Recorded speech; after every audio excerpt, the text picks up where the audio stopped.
నుంచే భూస్వామి కుటుంబం బ్రిటిష్ జమానాలోనే సంపన్న కుటుంబంగా ఆ ఫ్యామిలీకి గుర్తింపు కూడా ఉంది. ప్రాజెక్టుల కోసం భూములిచ్చిన చరిత్ర వారిది. తాత ముత్తాతల నుంచి అప్పు అనే మాట వారి ఇంటి మెట్లు కూడా ఎక్కలేదు. మరి అలాంటి కుటుంబం నుంచి వచ్చిన ఆ నాయకుడు ఇప్పుడు అప్పు కోసం తిరగని గడపలేదు, అడగని వ్యక్తి అంటూ లేడు. అవసరమైతే దేన్నైనా తాకట్టు పెట్టేందుకు సిద్ధమవుతున్నారు. ప్రతి వారం ప్రతి నెల అప్పుల కోసం వెంపర్లాడాల్సిన పరిస్థితి. అంత సంపన్న కుటుంబానికి చెందిన వ్యక్తికి ఎందుకు ఇలాంటి పరిస్థితి? ఇంతకీ ఎవరా నాయకుడు? ఎవరి కోసం ఈ అప్పులు?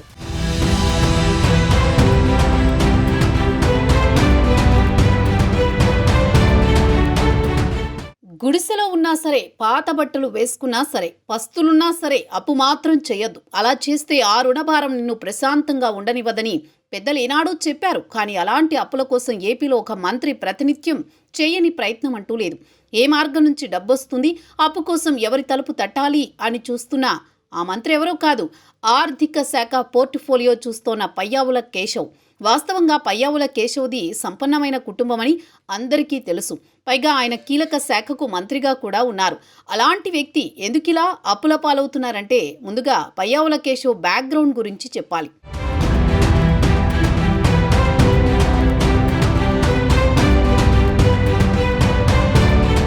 పయ్యావుల కేశవ్ అనంతపురం జిల్లా ఉరవకొండ ప్రాంత నాయకుడు. రాష్ట్ర రాజకీయాల్లో ఆయన గురించి తెలియని వారు ఉండరు. సీనియర్ రాజకీయ నాయకుడిగా కాకుండా మంచి వాగ్ధాటితో అసెంబ్లీలో ఆయన చేసే ప్రసంగాలు అందరినీ ఎంతో ఆకట్టుకుంటాయి. పైగా పక్కా లెక్కలతో ప్రభుత్వాన్ని ఇరుకున పెడుతూ ఉంటారు. కానీ ఇదంతా పైకి కనిపించేది మాత్రమే. ఆయన కుటుంబ నేపథ్యంలో వారి తాత ముత్తాతల గురించి తెలియని విషయాలున్నాయి.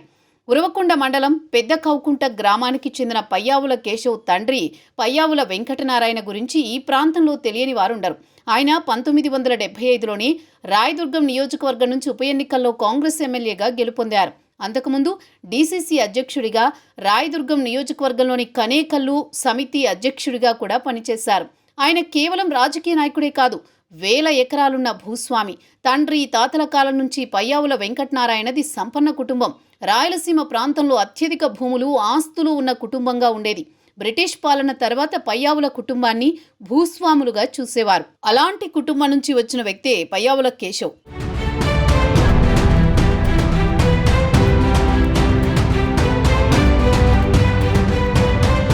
తాతలు తండ్రులే కాదు, కేశవ్ తరంలోనూ ఆ కుటుంబానికి తరగని ఆస్తులున్నాయి. జిల్లాలో కీలకంగా ఉన్న పిఏబిఆర్ జలాశయం ఉన్న భూములన్నీ పయ్యావుల కుటుంబానివే. అంతేకాదు ఇప్పటికీ 100 ఎకరాల్లో వ్యవసాయం చేస్తోంది ఆయన కుటుంబం. ఇక పయ్యావుల కేశవ్ తన 29 ఏళ్ల వయసులో ఎన్టీఆర్ పిలుపుతో రాజకీయాల్లోకి వచ్చి 1994 నుంచి 2024 వరకు 7 సార్లు ఎన్నికల్లో పోటీ చేసి 5 సార్లు ఎమ్మెల్యేగా ఎన్నికయ్యారు.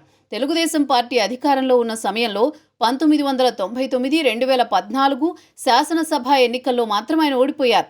దాదాపు 30 ఏళ్ల రాజకీయ అనుభవం ఉంది. ఒక నాయకుడిగా అన్ని అంశాలపైన అవగాహన ఉంది. పయ్యావుల కేశవ్ ఓడిపోతే టీడీపీ అధికారంలోకి వస్తుందనే సెంటిమెంట్ ఉమ్మడి రాష్ట్రం నుంచే ఉంది. అయితే ఈసారి ఆ సెంటిమెంట్ని బ్రేక్ చేశారు పయ్యావుల. 2024 ఎన్నికల్లో పయ్యావుల కేశవ్ గెలుపొందడంతో పాటు కూటమి కూడా అధికారంలోకి వచ్చింది. అంతేకాదు 30 ఏళ్లుగా అందరి ద్రాక్షలా ఉన్న మంత్రి పదవి సైతం కొట్టేసి రికార్డు సృష్టించారు మంత్రి పయ్యావుల. కూటమి ప్రభుత్వంలో ఆర్థిక, వాణిజ్య పన్నులు, అసెంబ్లీ వ్యవహారాల మంత్రిగా ఆయన బాధ్యతలు చేపట్టారు. ఇంత ట్రాక్ రికార్డున్న పయ్యావుల కేశవ్ నేడు అప్పుల కోసం కాళ్లరిగేలా తిరుగుతున్నారు. అంత సంపన్న కుటుంబం నుంచి వచ్చిన పయ్యావుల ఎందుకు ఇలాంటి పరిస్థితి వచ్చిందంటే ఆయన ఆర్థిక శాఖ మంత్రి కావడమే. వ్యక్తిగతంగా ఆయనకు మరో 10 తరాలు కూర్చుని తిన్న తరగని ఆస్తులున్నాయి. కానీ మంత్రి అయ్యాక అప్పుల కోసం, అది కూడా రాష్ట్రం కోసం చేయి చాచాల్సి వస్తోంది.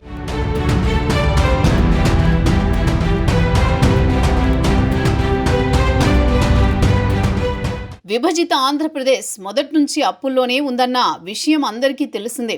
2014 నుంచి 19 వరకు సుమారు 3.5 లక్షల కోట్ల అప్పులయ్యాయి. ఆ తర్వాత వైసీపీ ప్రభుత్వంలో మరో 3.5 లక్షల కోట్లు కలిపి ఏపీ అప్పులు దాదాపు 7 లక్షల కోట్లకు చేరాయని సమాచారం. అయితే అది 10 లక్షల కోట్లకు చేరిందని కూటమి ప్రభుత్వ పెద్దలు చెబుతున్నారు. ఈ లెక్కలు ఎలా ఉన్నా అప్పులు లేనిదే రాష్ట్రంలో ఏ పని ముందుకు సాగదు, ఏ పథకం కూడా ప్రజలకు అందదు, ఏ ప్రాజెక్టు పట్టాలెక్కదు. చివరకు ఉద్యోగులకు జీతాలిచ్చేందుకు కూడా అప్పులు చేయాల్సిన పరిస్థితి ఉంది. అయితే ఈ అప్పులన్నీ చేయాల్సింది ఆర్థిక శాఖ మంత్రి హోదాలో ఉన్న పయ్యావుల కేశవ్. స్వతహాగా పయ్యావుల తన కోసం జీవితంలో ఎవరి దగ్గర అప్పు చేసి ఉండరు. అసలు అలాంటి అవసరం ఆయనతో పాటు కుటుంబంలో కూడా ఎవరికి వచ్చి ఉండదు. కానీ నేడు పయ్యావుల అప్పుల కోసం అందరినీ అడగాల్సిన పరిస్థితి వచ్చింది. ప్రస్తుతం రాష్ట్రానికి వస్తున్న ఆదాయం జీతాలు, రుణాలు, వడ్డీలు చెల్లించడానికే సరిపోతోంది. దీంతో రాష్ట్రంలో ఏ పని చేయాలన్నా అప్పు చేయాల్సిందే. అందుకే ఆర్థిక శాఖ మంత్రి హోదాలో ఉన్న పయ్యావుల అప్పుల కోసం ఎంతో మందిని అడుగుతున్నారు.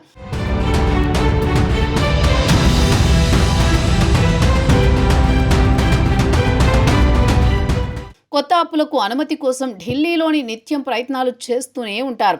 ప్రస్తుతం ఆర్థిక సంవత్సరంలో కేంద్రం ఇప్పటి వరకు 71,000 కోట్ల రుణాలకు అనుమతించగా రాష్ట్ర ప్రభుత్వం అప్పులు పరిమితిని పూర్తిగా వాడేస్తుంది. ఇప్పుడు కొత్తగా 68,000 కోట్ల రూపాయల అప్పులకు అనుమతి ఇవ్వాలని కేంద్రాన్ని కోరింది. ప్రతి మంగళవారం ఆర్బీఐ నిర్వహించే వేలంలో రాష్ట్ర ప్రభుత్వ సెక్యూరిటీలు విక్రయించి అప్పులు తెచ్చుకుంటోంది. రాష్ట్ర అవసరాలు తీర్చేందుకు అప్పుల కోసం కేంద్రంలో పెద్దల చుట్టూ తిరుగుతూనే ఉన్నారు పయ్యావుల. రాష్ట్రంలో కొన్ని ఆస్తులు తనఖా పెట్టే సాంప్రదాయం కూడా కొనసాగుతోంది. ఇలా బహుశా పయ్యావుల తన జీవితంలో ఎప్పుడూ లేని అనుభవాన్ని ఇప్పుడు చూస్తున్నారు. కనీసం మాట మాత్రానికి కూడా అప్పనే మాట వినని పయ్యావులు ఇప్పుడు రాష్ట్రం కోసం అందరినీ అడగాల్సిన పరిస్థితి. ఆర్థిక శాఖ మంత్రి పదవికి పయ్యావుల అన్ని విధాల అర్హుడని ఆయనకు ఈ పదవి ఇచ్చారు. అయితే ఆయన కుటుంబం, వ్యక్తిగత నేపథ్యం చూస్తే మాత్రం రాష్ట్ర ఆర్థిక పరిస్థితులు ఆర్థిక శాఖ మంత్రి పదవి మ్యాచ్ కావడం లేదు. కానీ ఆయన పరిణితి, పరిజ్ఞానంతో ఆర్థిక శాఖ మంత్రిగా నెట్టుకొస్తున్నారు. అలవాటు లేని పనే అయినా అప్పుల కోసం తిరుగుతున్నారు.